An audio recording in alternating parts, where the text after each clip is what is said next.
दोस्तों, मैं एलआईसी और इंश्योरेंस पर पहले भी कई वीडियो बना चुकी हूँ, लेकिन समय समय पर नए अपडेट आते रहते हैं और आप लोगों के कमेंट बॉक्स में भी नए सवाल आते रहते हैं। इसीलिए ज़रूरी है कि उन सभी सवालों का सही और साफ जवाब दिया जाए।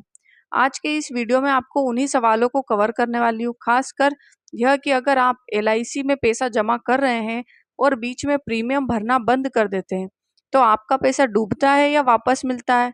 क्या आप उस पर लोन ले सकते हैं? अगर एजेंट गायब हो जाए तो क्या करना चाहिए? सबसे पहले एक बेसिक बात समझ लीजिए। बीमा इंश्योरेंस कोई छोटा निवेश नहीं होता। यह एक लंबी अवधि की योजना होती है।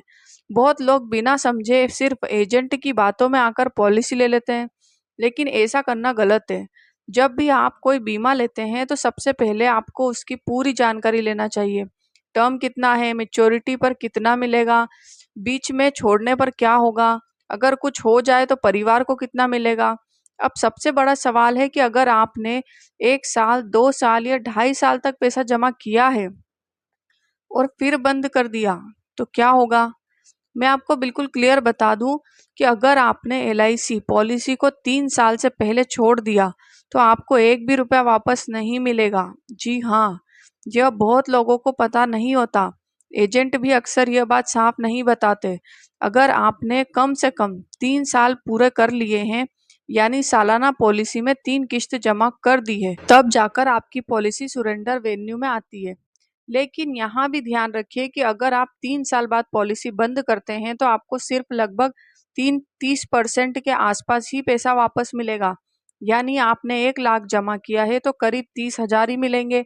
बाकी पैसे कंपनी के जोखिम रिस्क कवर में चला जाता है। यह नुकसान क्यों होता है? क्योंकि बीमा कंपनी शुरुआत से ही आपको सुरक्षा इंश्योरेंस कवर दे रही होती है। अगर आपके साथ कुछ अनहोनी हो जाए तो कंपनी को पूरा क्लेम देना पड़ता है, चाहे आपने प्रीमियम कम जमा किया हो।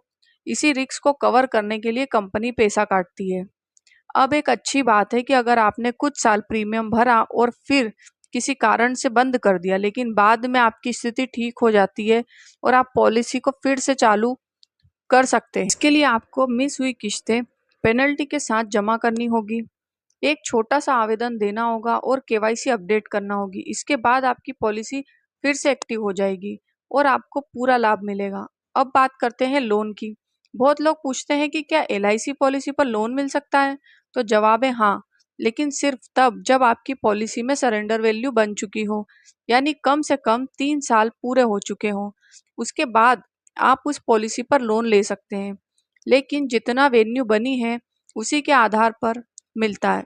अब दूसरा बड़ा सवाल है, अगर एजेंट गायब हो जाए, काम छोड़ दे, तो क्या आपकी प्रीमियम जमा न करे तो क्या करें? सबसे पहले यह समझ लीजिए कि एजेंट का काम सिर्फ पॉलिसी करवाना होता है। प्रीमियम जमा करना उसकी जिम्मेदारी नहीं है।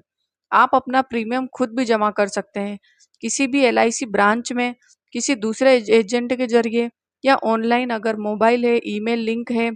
और सबसे अच्छी बात यह है कि आज एलआईसी पूरी तरह कोर बैंकिंग सिस्टम पर काम करती है। यानी आपने कहीं से भी पॉलिसी ली हो, आप भारत में किसी भी एलआईसी ऑफिस में जाकर प्रीमियम जमा कर सकते हैं। अब बहुत ज़रूरी अपडेट, अगर आपकी पॉलिसी पुरानी है, 5-10 साल पुरानी है, तो उसमें अपना mobile number, email, bank account